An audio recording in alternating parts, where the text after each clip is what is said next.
What's up, everybody, and welcome in to the Backliners podcast. Aggro and BaRRaCCuDDa as per usual, but this time joined by one of the best ADCs to ever do it, BaRRaCCuDDa, and also PandaCat joining us here on the show. I don't know, Panda. Listen, man, this is an apology to everybody. I'm in a real mood today. I have no idea where this show is going to go. I haven't done a whole lot of forethought about it, if I'm being completely transparent.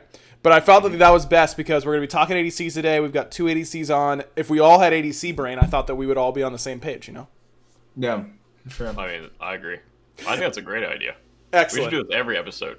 Just ADC brain it? Okay, yeah, that's fine by me. Obviously, we got PandaCat on in order to continue our Season 8 talks on how each role has changed going into the new season. So, Panda, before we get into Hunter-specific stuff, we just wanted to get your quick thoughts on the overall Season 8 map and how you think it's going to be early on in the season, just playing it. I wish I got more time to play on the Season 8 map. Obviously, like Worlds and everything was kind of the exact time of the map drop, although they did re-release the PTS after the fact. I personally think the map, like, I don't like the art style of the map. And I'm glad that there's going to be multiple art style changes throughout the year because I'm not a big fan of like the light cartoony look. In terms of like how the map actually played, it felt a lot better. I think there's more paths, more things that like you have to kind of look out for, especially in dueling. There's like 4 places where you can get ganked from now, so that's nice. The Scorpions are a cool little like mini game that you can play with like when you want to do buffs because you want them buffed and whatnot, and like I like the arrows like a cool thing in general. So yeah, I think the map's headed in the right direction. I'm a little disappointed there's not a way to refresh totems if you have pressure. That's something that I wanted to see. Maybe like allow us to dip into the enemy tower. Like I want my totem, man. Like if I'm at the tower line, I want totem as well. Yeah. And I thought they were gonna do more like side lane jungle, but we just got some Scorpions that heal, but they heal a lot though. Yeah, you got some mini Scorpions. It's something. Maybe they add something in later on, but I'm overall happy with how the map felt playing it. So I'm just waiting for the art style change, and I think I'll be like pretty happy in general. The big Scorpions, I think, are something that I'm not seeing a whole lot of talk so far about. For both of you guys, how much do you expect fighting over big Scorpions to be a thing whenever it's time for competitive play? I feel like they're decently important. Not like you're gonna freak out if like you don't get them, but I think if a team has pressure and they're just suffocating your side of the map and getting your Scorpion, then I think it's gonna feel bad, but it's gonna feel like just as bad as like a kind of standard getting pressure, I think. Or like getting pressured against. Yeah, Panda, your thoughts? I personally think the way they changed the buffs to work with the upgrades and the Scorpions is a little weird. Like taking the attack speed off of purple and only getting it when it's upgraded purple is a little odd to me because I feel like when we had the mage ADC meta and whatnot, we were saying that like purple should have attack speed on it, that way like hunters can benefit from it and whatnot. And then they took it off and now it's just physical power reduction. So I think the Scorpions are actually a pretty big deal. I don't know how people will be fighting over them and whatnot, but I think like extra lifesteal on red buff is a big deal, and extra attack speed is also a huge deal. So getting both those buffs upgraded, at least for our side of the map, is definitely going to be like, I think it'll be a pretty large priority. I don't think it's going to be like the biggest thing. Like you're not going to be 5-manning a Scorpion early on or anything, but getting it, you will definitely be like, dang, this feels a lot better than the non-upgraded buffs. So. Yeah, the one thing I do hope that they find a way to make the upgraded speed a little bit more impactful. Just getting extra crowd control reduction doesn't feel that great. Do you guys think it would be broken if it did give you just more movement speed? Do you think that'd be too strong? I think it depends on the amount, right?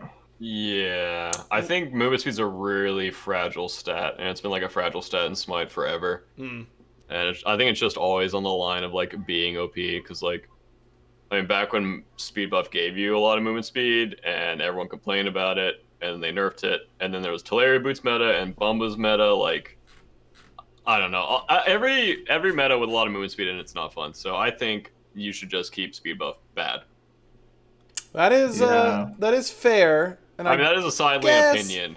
Yeah, I guess junglers don't really deserve like rights or movement speed. So I'm actually kind of about that. Now that you mention You it. still get like the 16%, right? Like the 10 plus 3 stacks of Yeah. Yeah. Like, bro. You don't need any more than that, huh? Yeah, exactly. That's more than enough. Fair enough. And the last like global map thing that we've been asking people, Panda, is for your thoughts on the global anti-heal debuff with lowering in combat anti-healing potency from things like Divine Ruin, Brawler's Beatstick. Do you think that's the right direction for healing? Do you think it'll work? I'm personally a little disappointed that it applies to lifesteal. Mm-hmm. I think the general change is pretty good, just so that like the healing metas are boring to play and boring to watch, and can be extremely frustrating to be a part of in general. Where you have gods like Hell and Guan Yu, you have a 30-minute gold fight, and then somebody gets poked to 30%, and then the whole game flips and flops from right then and there. So I think in general, like I do like the idea of having global anti-heal reduction, just so those characters aren't as valuable. But applying it to lifesteal feels a little bit much to me, because I feel like Devos will still be a core build path, so it's just going to feel like, well, I'm just building this item that's less efficient this season than it was last season. But overall, I do think it is a nice thing to have, and I think it's just like a step in the right direction, so we don't have to keep playing against Hells, Raws, and Guan Yus every game, and then staying at a gold tree for 10 minutes. Yeah, that's definitely gonna feel good. I will say I was doing a play test for Season 8 last week, and I was playing Uller, and I didn't have any lifesteal. I was playing mid Uller, trans, that whole build path.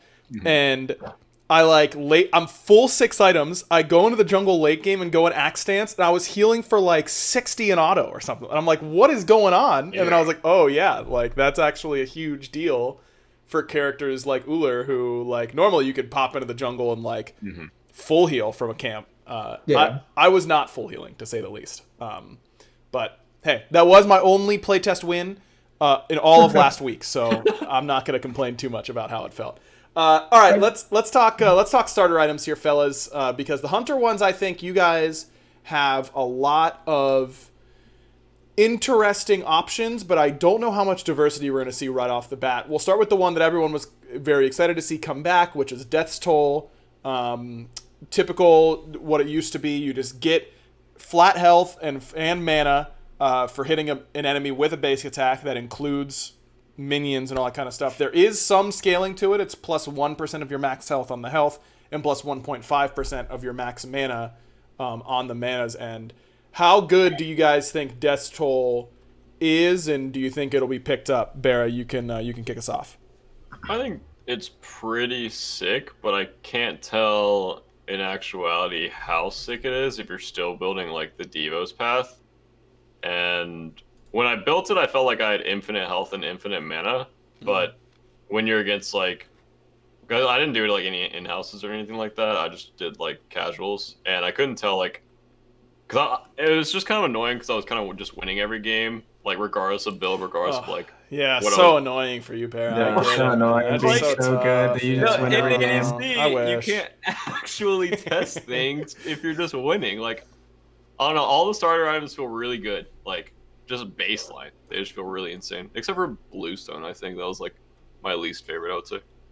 Okay, well, we'll get to Bluestone in a little bit. Pin, I also think like the 75 health on Death's Toll isn't nothing. Like that feels like enough that you might be able to be a little bit more aggressive early on, right? To be honest, I played a good bit of games, and I built Death's Toll on a couple of them, and I didn't even know it had health on it.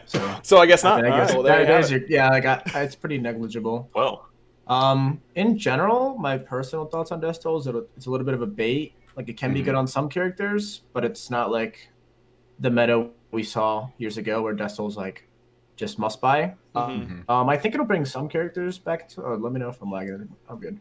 I played like X-Ball Death's Toll, for instance. That felt really good. You just have infinite sustain with the one, and that's like little interaction that's brought back. But in general, from just playing a lot and playing against it, you don't really feel the like healing is as impactful. Though it is a flat heal, right? So the global anti-heal thing doesn't affect it. So it actually does feel better than like picking up a cowl, even though like cowl has like 15% lifesteal or whatever, because you're healing for the same amount. But in general, I think the upgrade paths are pretty lackluster for ADCs, and I just don't think it's really meant to be a hunter item. I think it's more of like a solo lane item where you have like Belonos and Cyruses and Erlings kind of running you down and healing for like 15 auto because they have 3k health or something like that. Right. Yeah, and then you look at the two upgrades for it, Death's Embrace, 80 physical power or 140 magical power, 200 health, and the passive becomes hitting an enemy with a basic attack restores 3% of your health and mana. That definitely does not feel like a hunter item to me. Definitely more warrior focused. Death's Temper, I assume, is the one that ADCs would be picking up if they were going Death's Toll. 50 physical power or 75 magical power, 30% attack speed, which is a lot, and 100 health. Whenever an enemy dies near you, you gain 1 stack of Temper, which provides 3.5% increased basic attack power for 10 seconds. Maximum of 10 stacks. When an enemy god dies near you, you gain 5 stacks. So basically, this can give you 35% increased basic attack power, which is kind of a lot. I mean, that feels pretty good. You get 30% attack speed from it. Does this is this something that you would rather have than your traditional 6th item in your builds? Do you think that Death's Temper is good enough to compete? I built it. Kind of felt weird because I think it was bugged on BTS. No, I heard it was. I heard it was, but I'm not sure. I'm pretty sure it was bugged the entire time PTS was live, so I didn't even get to test it. Like, Right, so bugged as in like not working at all. I don't think I don't know exactly what the bug was, but every time people are saying don't go it's bugged. It's not working as intended. Nobody was like, oh, it gives you 5 stacks instead of 10. They were just like, yeah, don't go that item. It's not working. And I was like, oh, okay. Well, just on a base level, yeah. Go ahead, Barra. I think it's really good for sieging, but really awkward on fire giant fights. Like, I feel like you're not ever going to get much value out of like objective fights and fighting around those areas. But I view it kind of the same way for what's that magical defense item, move speed, attack speed, Energy of Talisman. Yeah, Talisman of Energy. I kind of view it like that or like really good for sieging, but kind of weird in like other spots. Yeah, just having it like 10 seconds is a long time. Feel like it could be good, but I wonder if this is better than like what 6 items are hunters normally building. Things like Odysseus Bow, if they aren't building it early in their builds. Like Odie Bow just seems stronger than this, but I think Odie Bow is a broken item. Agreed. So maybe Death's Temper is good enough, but we'll have to wait and see if once people can actually use it. Gilded Arrow is the next one on the list, and Gilded Arrow is kind of the one that everyone I saw building during the PTS. It gives you 15 basic attack damage, 50 health, 7 MP5, and then every 10 seconds a nearby enemy minion is marked. If you secure the killing blow on that minion, you gain 10 bonus gold and 20% attack speed, and restore 20 mana. Something to reward last hitting a little bit more, which Smite doesn't often do, but I saw basically everybody going this starter item. Panda, do you feel like this is the best one out of the gates for most ADCs? Yeah, I personally think the Gilded Arrow will probably be the one picked up most, just on like base level. Like, oh, you're picking. People are gonna be asking like, oh, I'm playing Apollo. Which one should I pick up? I'm probably gonna be like, just pick up the arrow on like 9 out of 10 hunters. You'll probably just feel good with it. Not only do I think the item is good, I think the interaction with the item is actually like fun. Like, I think there's been games where I spent 30 minutes clearing minions the entire game and done 3,000 damage. So at least now I could wait for some marks, get some last hits, and actually play like a little mini game in the lane. And I think the upgrades are really cool. I don't personally like the diamond arrow, but I think I like the diamond arrow. I don't like the one that gives you crit chance. And I think just having bonus gold and like playing that little mini game and getting rewarded for actually getting the last hits and kind of like pushing to get end game and whatnot is just like a cool concept. And I think it's a play style the ADCs were already playing, and I think it's just gonna like boost that play style a little bit more. So Gilded Arrow is like the totem of coup for solo laners, right? Like something to do in your 1v1 lane where when the enemy picks Jing Wei and they're not gonna fight you anyways, at least you've got something to focus on. I kind of related it to Talaria boots in season 4, where I would just like pick AMC and then I'd just go honey people. It's just something to do that like it's rewarding enough if you do it like well, and it's actually just something to keep your eyes on at all times, rather than just like, oh, I'm just gonna sit here and clear 6 creeps and then go to the jungle, make sure I don't die, and then clear 6 more creeps. So, dude, do you remember with that Talaria boots where you used to get gold for hitting an enemy? How it worked with Scotty too, and you just like clicked on him. And Barra, it's your fault that got changed. That got changed by the. I watched you get gold from every single person on the map before minions had even spawned, and I like clipped it and sent it to Pon Pon, and I was like, "Yo, we got to get rid of this, bro." What? Like, It was you? it was me. I narked on it. Dude. Yeah. I I'm love sorry, doing man. That was so much fun. It was Anything like- that helps Scotty players, I can't leave in the game. You know, come on, man. I love I've got that 2 Scotty players here on the show. PandaCat's a Scotty abuser too. game. Not as much as John in the current day and age, but yeah. Okay. I was in my time. PCat's the OG Midgardian. Did you build Wing too on Scotty, or was it just Midgardian? Yeah, it just depended on the comp. You just go like trans boots and then something that stopped you from dying, and then Titan Spin when it was broken, and then you were just chilling. Oh, that build was so good. Okay, back to Gilded Arrow. Sorry. Yeah, I was getting nauseous. Yeah, please Old get away from Scotty. me. Back when we were useful. Back when you could kill people with like 2 damage items, Scott. Oh The yeah, day. great times. Everyone loved that for sure. We did. I'm sure you did. Yeah. Yeah. So Gilded Arrow, it feels like I definitely feel the basic attack boost over Destal, and I didn't even realize that like in my first game that it gave that much, and I was Destal against someone with that, and I was like, why is he autoing me? I like for so much more. It's like, oh, that's kind of big, and playing on the passive is really fun. Like, I think it's I would say like overtuned, but you definitely feel it a lot when you're playing against it and playing as it. Like if you get the last hit boost and you're just like going Super Saiyan for a little bit, like that feels so good. So I think I agree with PCat where I think that's just like the best start item that I've played with. Like you just feel so much stronger. Do you think that it is so much better than the others that it's going to stifle build diversity coming out of the gates, or do you think that it's close? I think it feels the most like a Season 7 build where your auto attacks are just doing insane damage.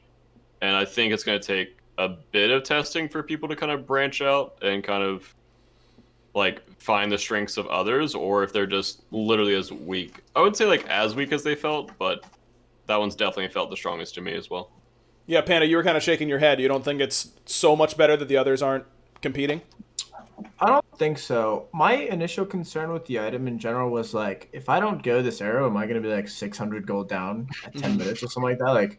Like how many last hits can somebody really get to make it like that impactful? And through like quite a number of games, I never really felt like I was like, okay, this guy's getting devos like way earlier than I am because he's getting all these last hits. So in that like concept, I think it'll allow for like more build diversity and stuff like that, just because it's not going to be like that huge a deal unless maybe I was just last hitting him like improperly, or just just unlucky things are happening because it's PTS.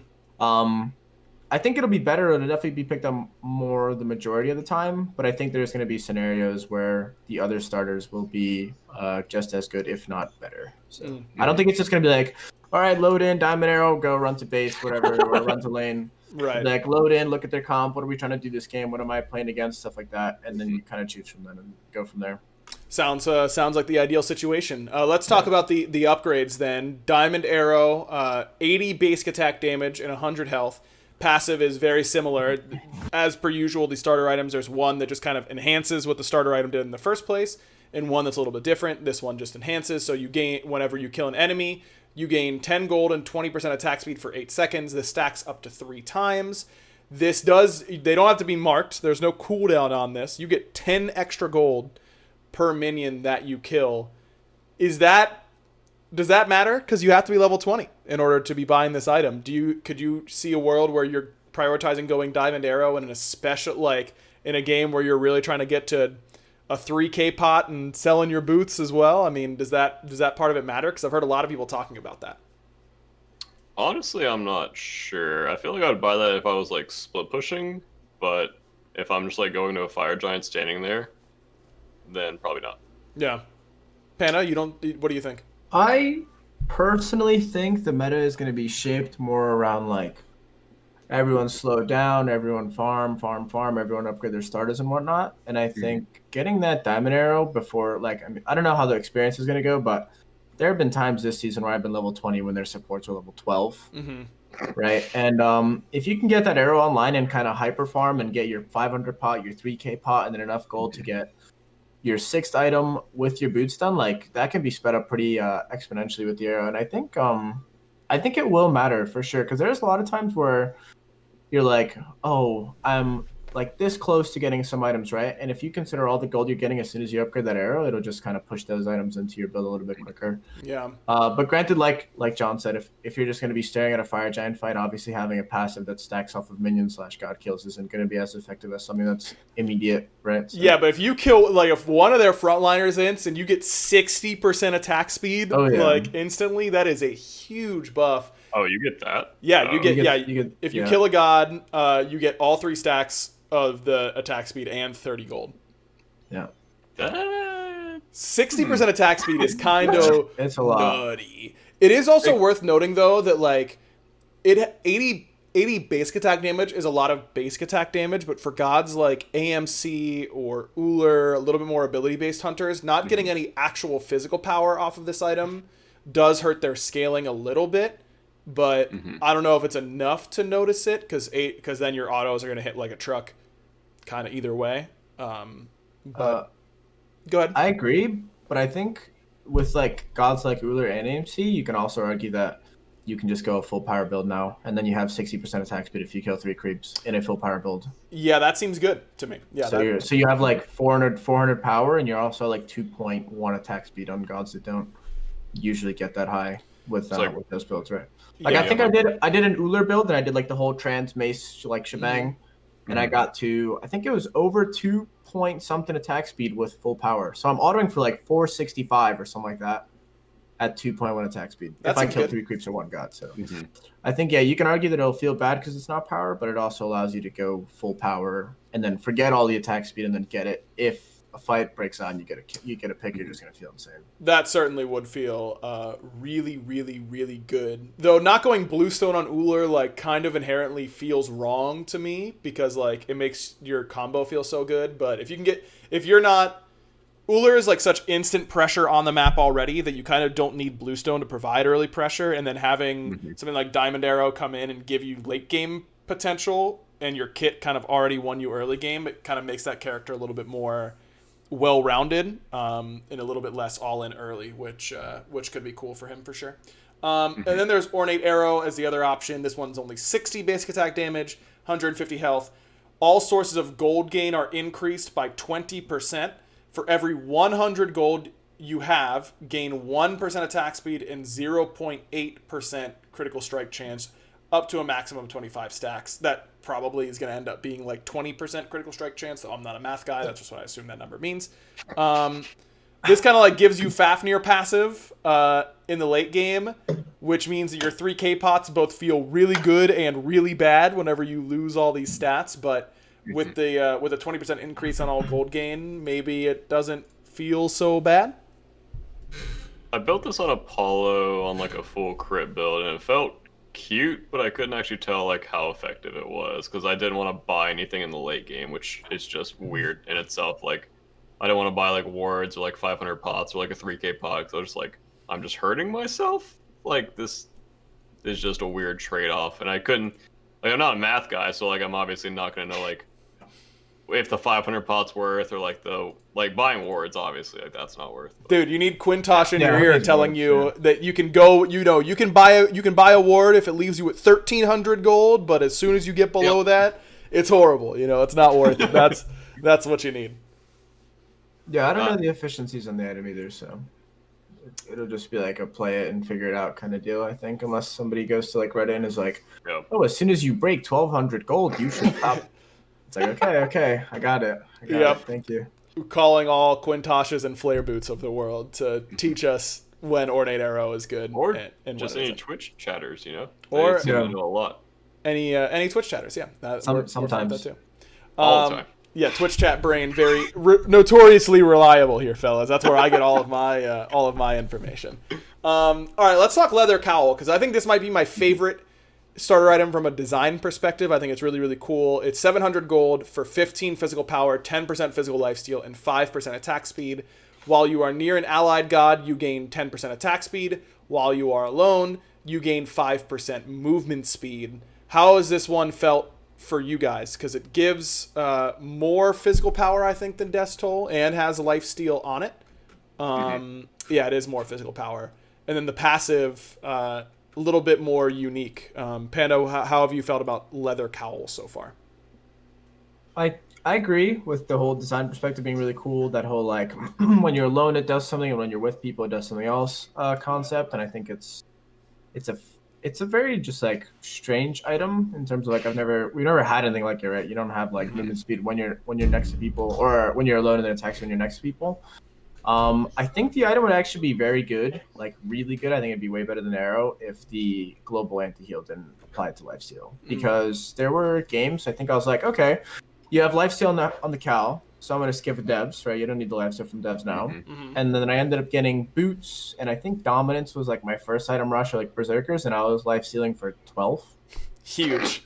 And I was like, where's my percent lifesteal at? Like, this is not 15%. This is like 4%. I was literally like healing for 8 in auto.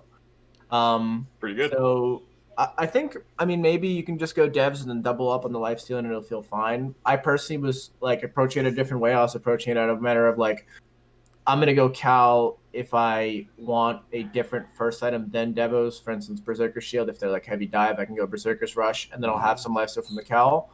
I never tried doubling down on lifesteal and seeing how much you healed for. But through my experience, I think it's going to be a very unique item where you can build it in like scenarios where like I said, if you're like, oh, they have Fenrir, Susano, Neathult, and something else. I'm like, I really need some early physical D so I don't die too much. So I'm going to go cowl. I'm going to go Berserkers first. The lifesteal will help me out, and then it'll feel pretty good. So I think it's a good item, though. I think it's good. I think the upgrade's really cool as well. So Yeah, Barra, how have you felt about the cowl so far?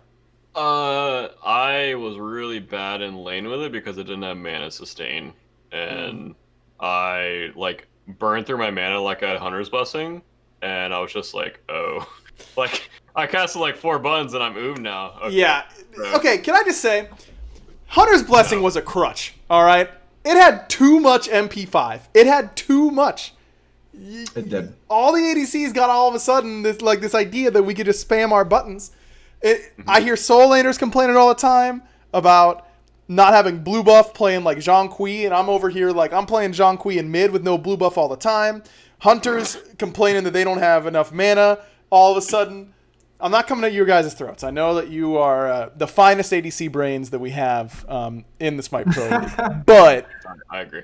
Still ADC brain to some degree. I like that there's a good viable item that will make you have to worry about your mana consumption. Why did Hunters have so much mana sustain, you know?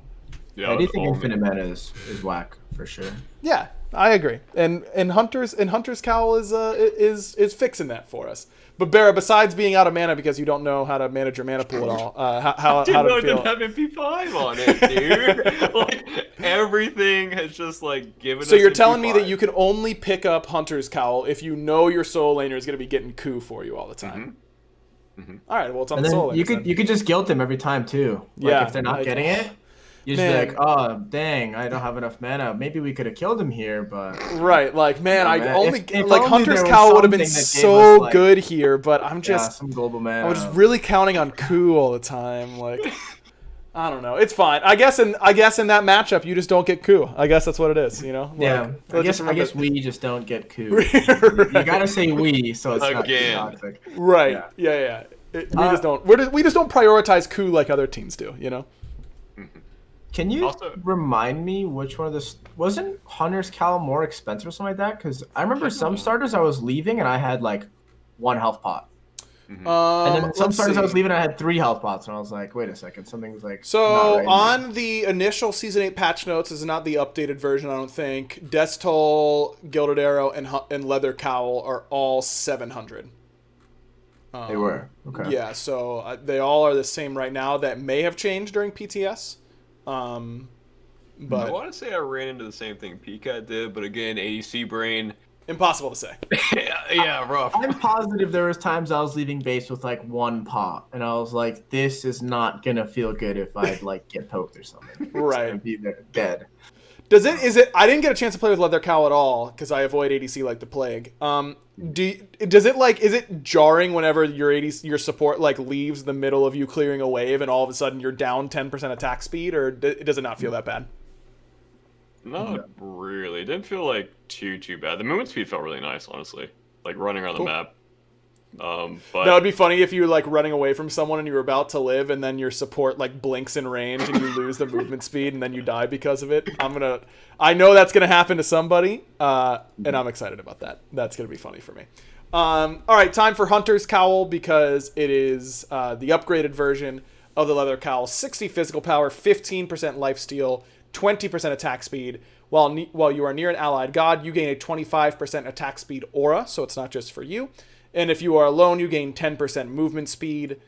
This feels like one, if you're going to be running the old double hunter or one magical ADC, one physical ADC, Fafnir composition, getting another built-in 25% attack speed aura is going to feel really good, I think. You add that into something like a Shogun's, like, double hunter compositions are going to look really good if one of your hunters have Hunter's Cowl, is my first impression. Panda, how did it feel when you were building it?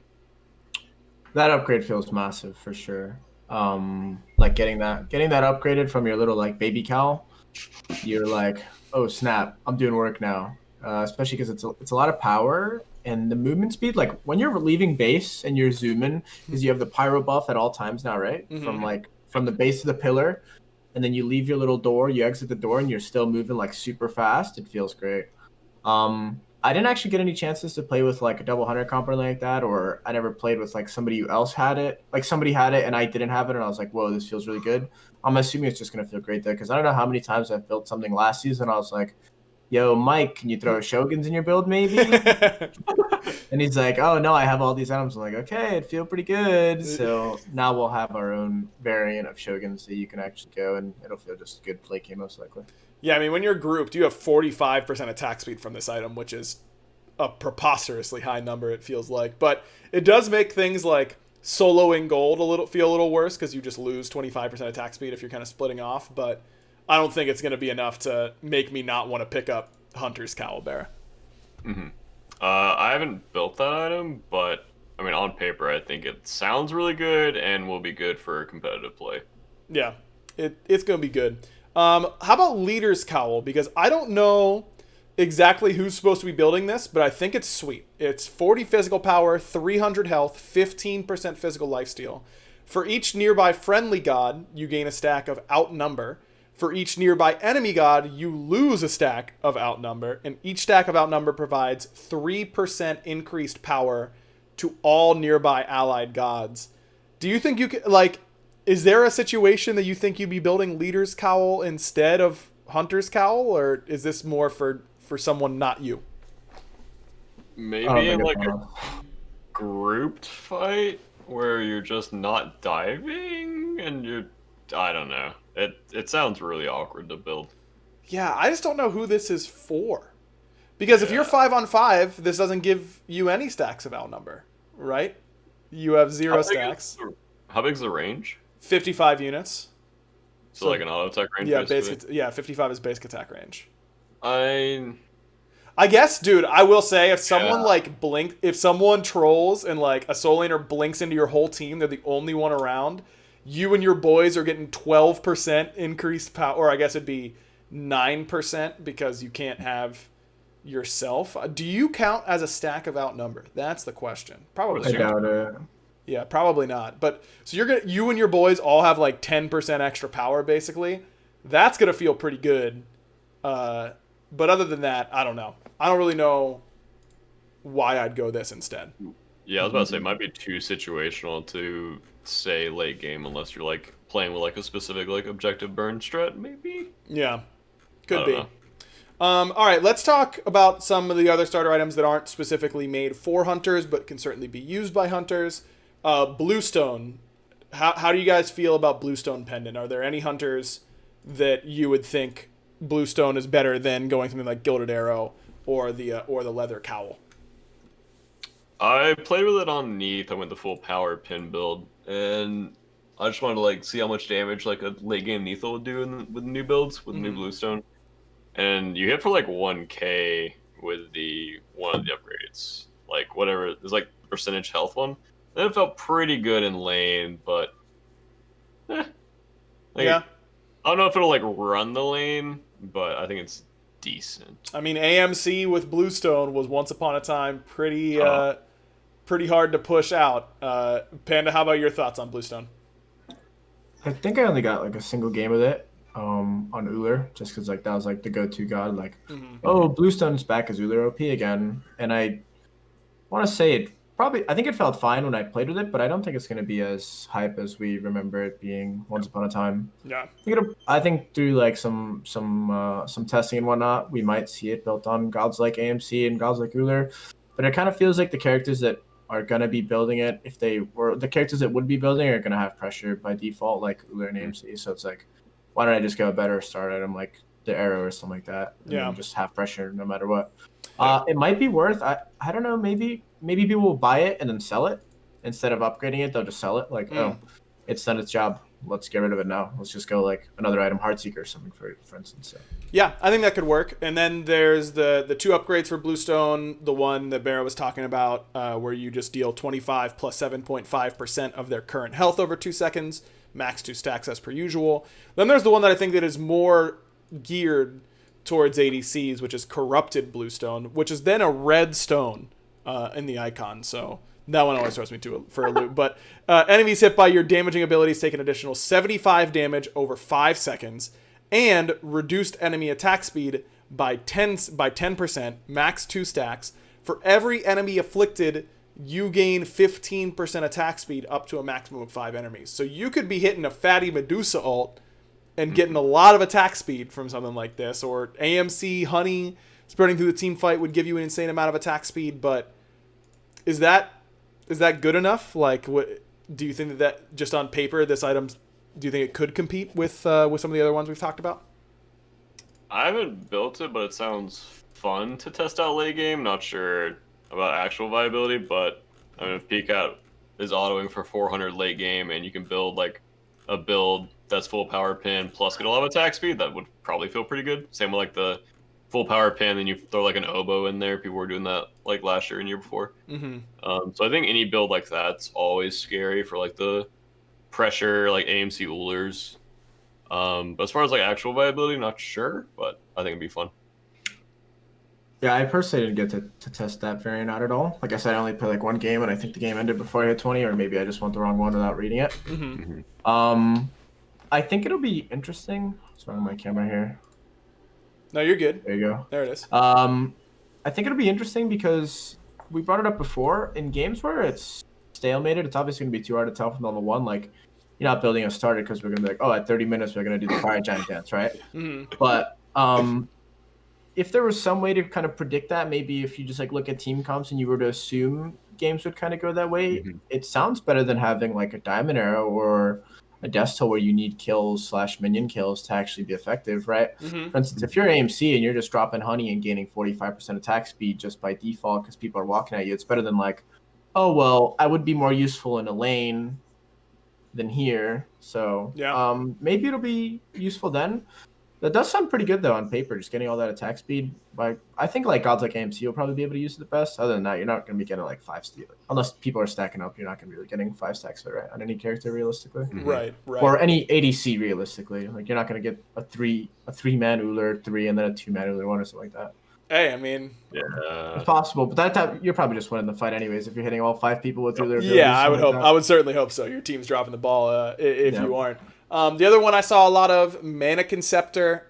This is 750 gold, 10 basic attack damage, 15 physical protection, and 3 flat damage reduction. Enemies hit by your basic attacks are burned, taking 20 physical damage over 2 seconds, and have their attack speed reduced by 7%. Jungle monsters take 2.5 times the amount of damage.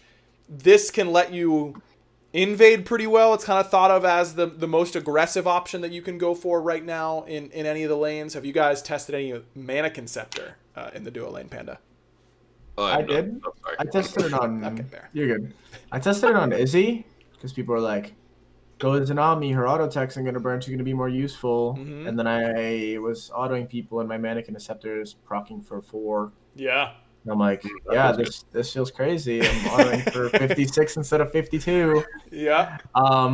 It did feel good when you walk into the jungle, especially if you're like a low clearing character who doesn't have abilities like Rama or somebody like that who just has autos to rely on.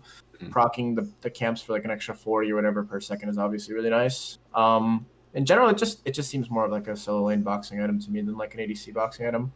Just because like flat damage reduction is obviously really nice for solo laners, and just that minus attack speed for the person who's not going the Manikin, you're obviously going to feel it pretty hard if you're boxing into it. But I just don't know if you're going to get much value out of the passive in duo, especially because nobody fights anyway. So everyone's running all the time. Barra, you said whenever I asked Panda and you started talking inexplicably, it sounded like you said that you did not get a chance to test this at all.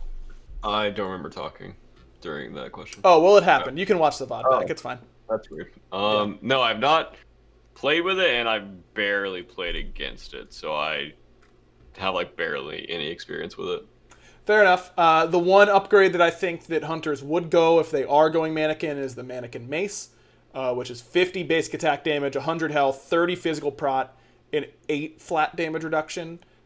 Enemies hit by your basic attacks are burned, taking 60 physical damage over 2 seconds, and have their attack speed slowed by 10%. This can stack up to 4 times. Jungle monsters and bosses take quadruple damage.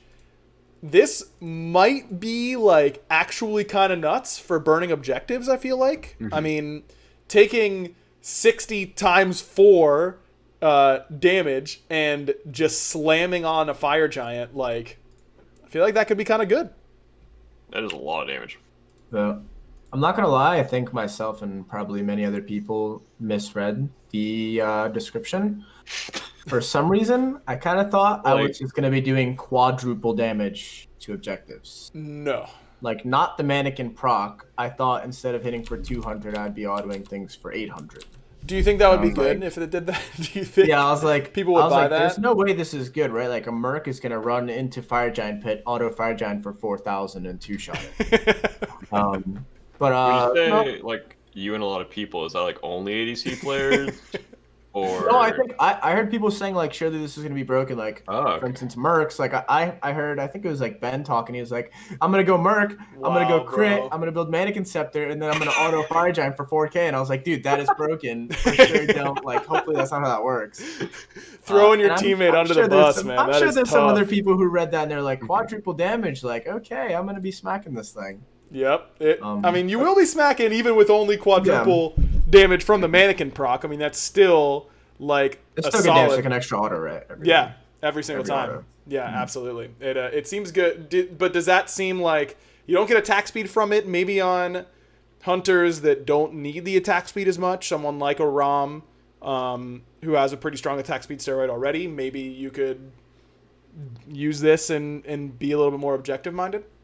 It's possible. I'd say this is like the third objective oriented one we talked about. Yeah. So maybe there's a objective meta coming. We'll see.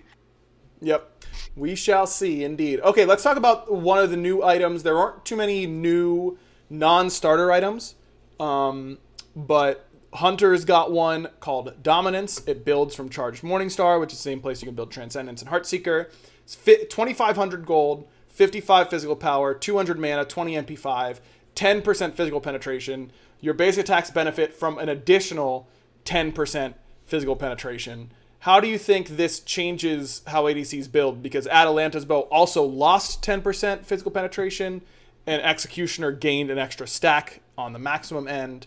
What do you guys feel about Dominance?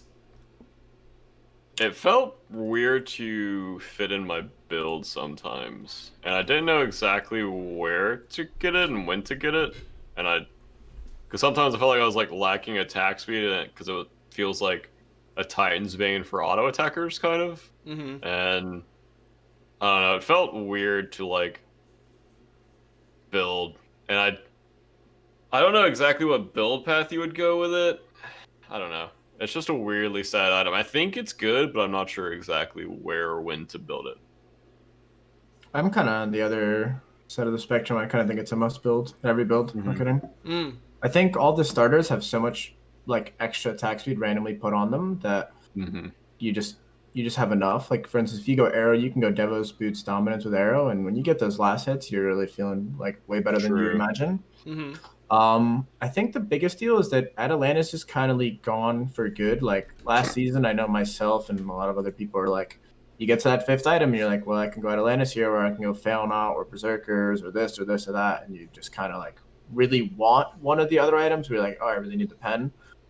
And I think it's very interesting that it goes over your pen cap. So if you're able to fit 30% extra pen with that item, you'd actually have 50% pen on your auto attacks, which is kind of a huge deal. Yeah, you're gonna like one-shot tanks. Yeah, you'll be hitting for like 400 on people who have like 250 pro. They're just gonna be so confused and be like, "Why are you hitting me this hard?"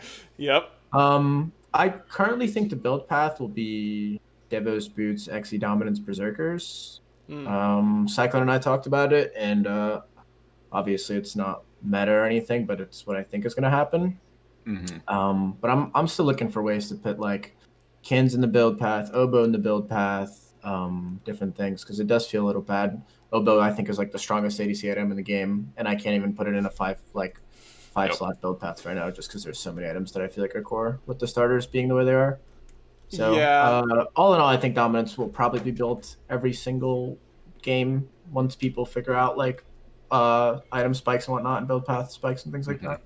You really think Xe is that important to fit it in third, just gaining that extra stack? I mean, obviously it gives you another 7% penetration for your team. Well, I guess is it armor reduction still, or does it count as? I think it's armor reduction. It's shred, yeah. Yeah.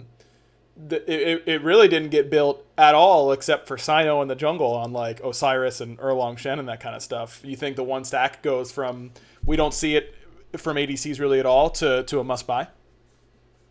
I just think it's so cheap. Like the power spikes are insane.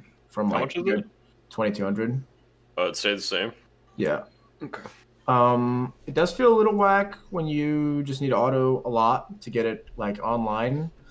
But I feel like you'll probably be autoing people for 4 or more autos like majority of the time in team fights, unless you're going crit. But yeah, I think it's just such a cheap and effective item, and that extra stack does kind of boost it up from like when am I gonna build it to like okay, maybe I should just build it, especially because Atalantis isn't like really gonna be built anymore. So that third item slot really frees up. Yeah, Atalanta's goes down to 2,200 as well, so also pretty cheap. But only having 10% pen does feel like a pretty big deal to me. I'm kind of more in Panda's camp that I feel like dominance is more likely to be built often than not often. But I also kind of agree with what you were saying, Bear, that it's hard to find the right point. And especially like if you're going crit build these days, where do you want to be in that? I mean, Deathbringer got a buff, Rage got a buff, Wind Demon got buffed, Poison Star got a shift, losing 5% of the slow, but also going down in 200 gold. God, all ADC items are so cheap, man. Like, they're all cheap and good. Yeah, what? Boy, a good spot to be in, huh, fellas? Yeah, I'm just like confused because every build I built felt like kind of the same, or like didn't feel like much better than the others. And like I think my biggest like holdup was a lot, or I guess like all the starter items don't have pin on them. So it's weird to like get to 6 items and be like, okay, where's my penetration coming from if I'm building like attack speed and crit? And sometimes you're just left in a weird spot. So I was like constantly trying to build dominance because I've heard a lot about it being like really strong, but it just felt awkward, I guess. Yeah. Like fitting it in sometimes. Yeah, I think a lot of different roles are going to have. I think that this is the first time we've had a new map in a long time now, and so I think people kind of forget how hard it is to find what your roles, power spikes are supposed to be, and how it's going to really work out on a new map, especially a new map that has this much farm on it. Yep. Do you guys feel like ADCs going into Season 8 are going to be stronger than Season 7, weaker, about the same? How do you feel about the general strength of the class going into Season 8? I would say it depends on the pressure ADCs and the pressure supports that you can run, or like PCat was saying earlier, if it's just one of the farming metas where you're just kind of over there trying to hit level 20, trying to get your spikes, so then you can come over and do objectives. And it depends on how much pressure matters, which literally just going through this many years of Smite, like the pressure just like goes up, you go to like max pressure, and then it's like, okay, what can we get away with against the max pressure, and then it just goes back down, then it comes back up. So I think we'll be going through that this year, people playing like, I would say like Ymir, Uller, and duo lane, trying to like slam jam and just run at your buffs the whole time. And seeing how much action you can actually have over there safely. Yeah, I think it just depends on how effective pressure is through the dueling. Panda, your thoughts? I agree with pretty much everything John said. I do think it's a little interesting that they put the Invader's Curse on purple buff now.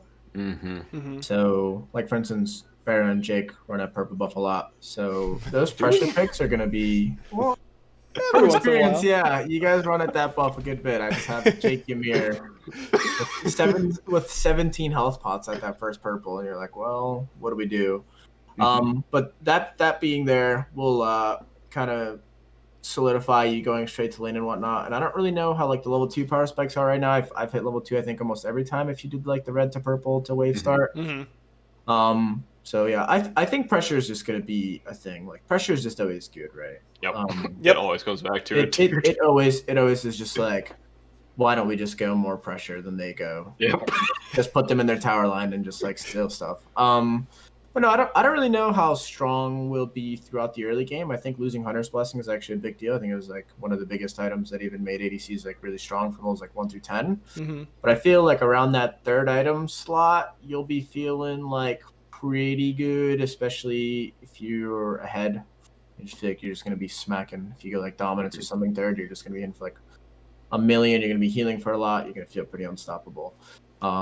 I'm more interested. There should be a patch, right, that'll actually have buffs and nerfs to like gods before it goes live, right? So yeah, I'm just hoping they like nerf Cupid and stuff so that the meta kind of like really opens up and you could literally play whatever you want, like whenever you want and however you want to do it. And that'll like, I feel like that'll be the most rewarding meta for like high god pool players and players that are willing to kind of go outside of the comfort zone and try different strategies with different characters. So yeah, I think just waiting on that. I don't think 8.1 will have additional buffs and nerfs since the PTS cycle, whatever changes they made there. But usually how it works is like meta gods get nerfed more in the second patch of the year, like 8.2 in this instance. Than an 8.1 because 8.1 has so much implementation and that kind of stuff. And that leads me to the final question, which is what hunters and starter item combos do you think are going to be strong for people to start climbing with whenever 8.1 launches? What would you recommend? I mean, I would still suggest Apollo. I think that god you can just hold W with and just, run it down. So if you're a good Apollo player, I would just slam some crit, hold your W key through your keyboard, and hope that they don't pick Cupid because you might cry inside.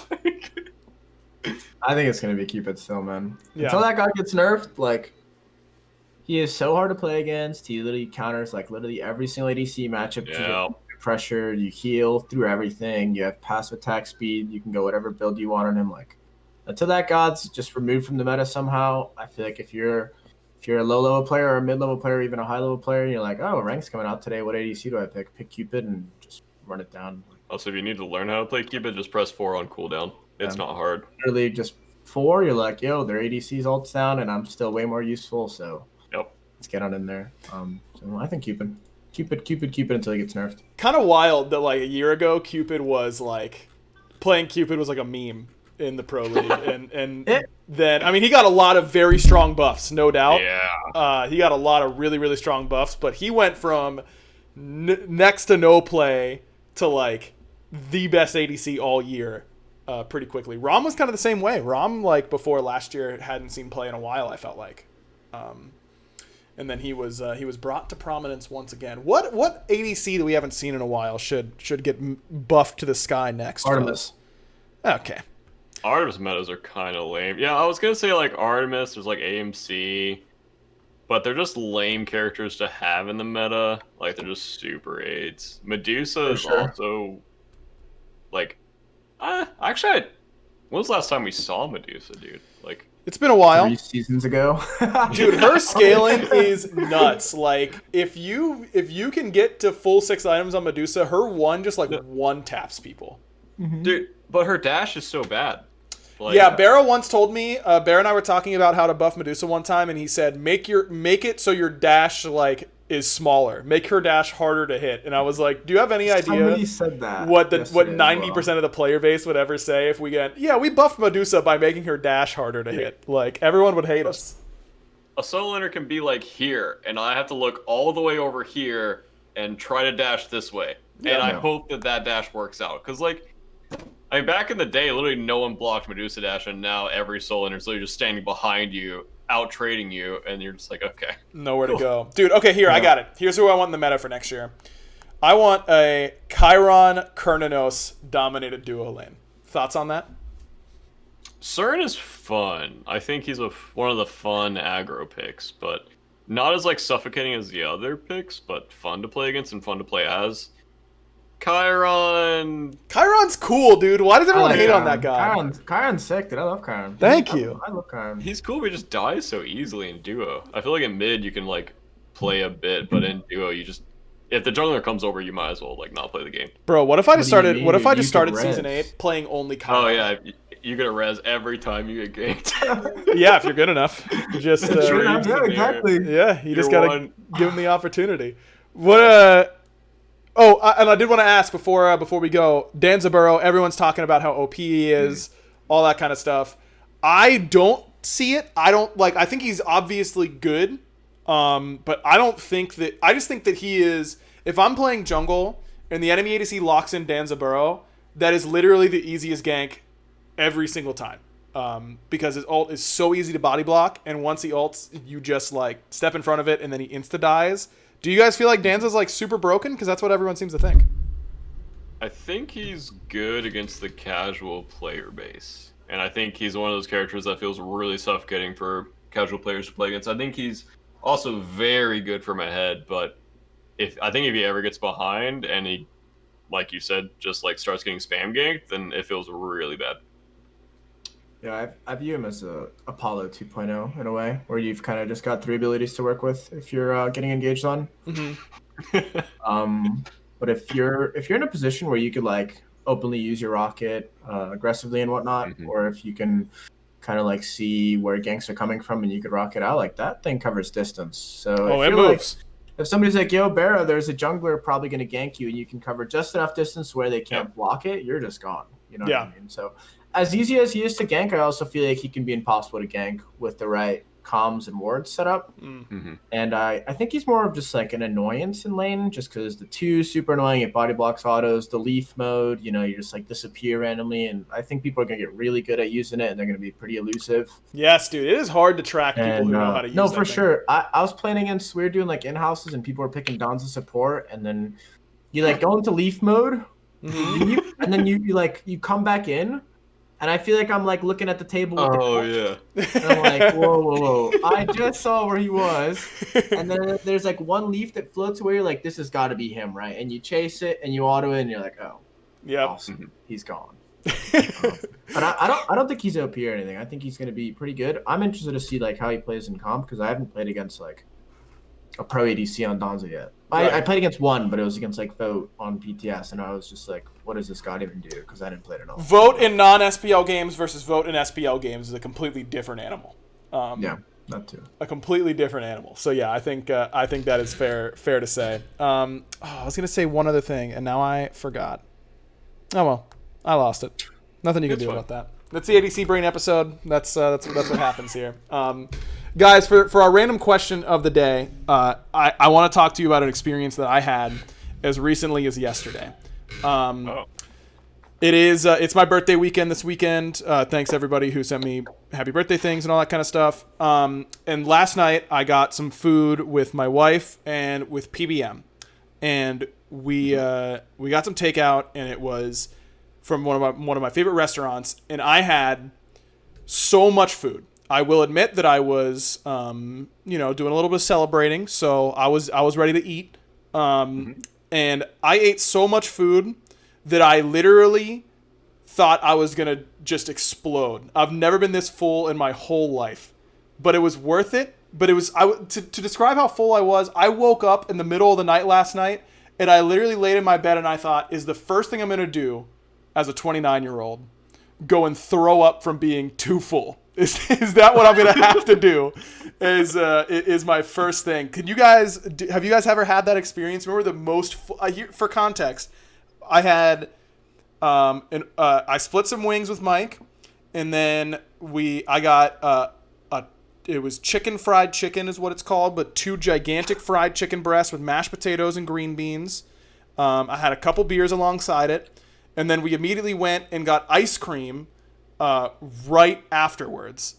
And I knew the ice cream was a mistake, fellas, but I was not going to be saying no to that ice cream. And I slammed a big thing of ice cream as well. And I thought that might be the end of me. I had no idea what to do at that point. Have you guys ever been in that situation that I was?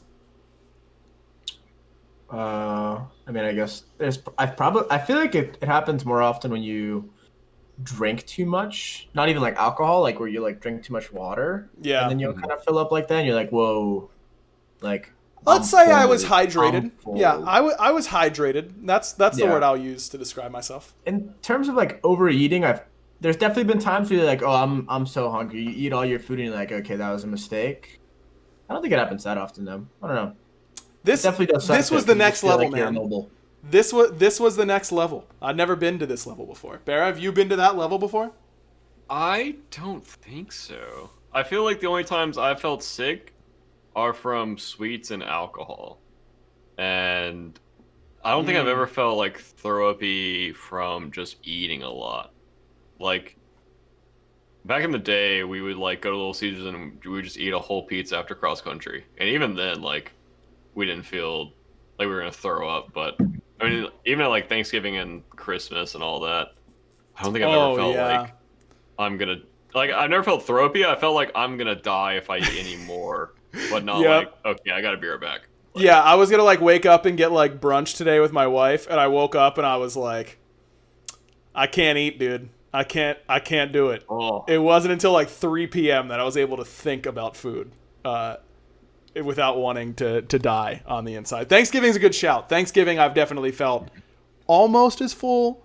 But you got to watch out for that. Barry? Luggage and chat. I felt that way after eating a ton of meat.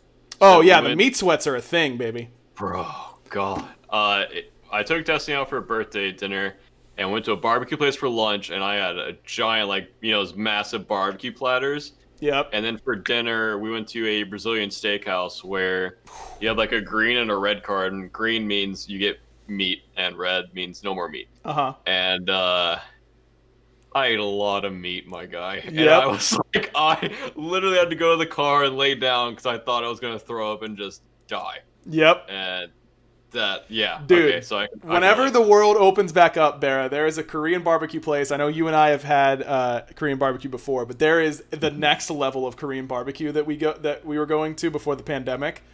And I have never walked away from that place without having the meat sweats. And I hope I never do. It's unreal. Panda, you're welcome to come along as well, of course. We're gonna slam some Korean barbecue. Dude, that's the kind of stuff I miss, man. That's the kind of stuff I miss. For sure. You know? Just being able to go out. For sure. All right, I'm in my feelings here at the end of the podcast. That's just the way it goes, I suppose. Panda, thanks so much for coming on, man. Appreciate it. Make sure you guys are checking out Panda's stream whenever Season 8 goes live, especially because that's the man who's going to be hitting the late night queues. Bear's going to be hitting the early morning queues. And I'm going to be in the baby queues. And that's how it's going to be. Make sure you're giving us a rating on Spotify and all that kind of stuff. Checking out the other Prediction Esports shows. They all have a bunch of great stuff. And we'll see you next time here on the Backliners. Barra, don't choke this time. Bro. Barra! Why would you say that? You just weren't supposed to that's like, I could have said anything to you in that moment, man. You were supposed to be so locked in that you were just going to hit it. I know. Well, you clearly weren't. All right, give us a rating, and we'll see you next time here on the Backliners. Bye. Nice, man. Really great work. Thank you. That was actually a good one.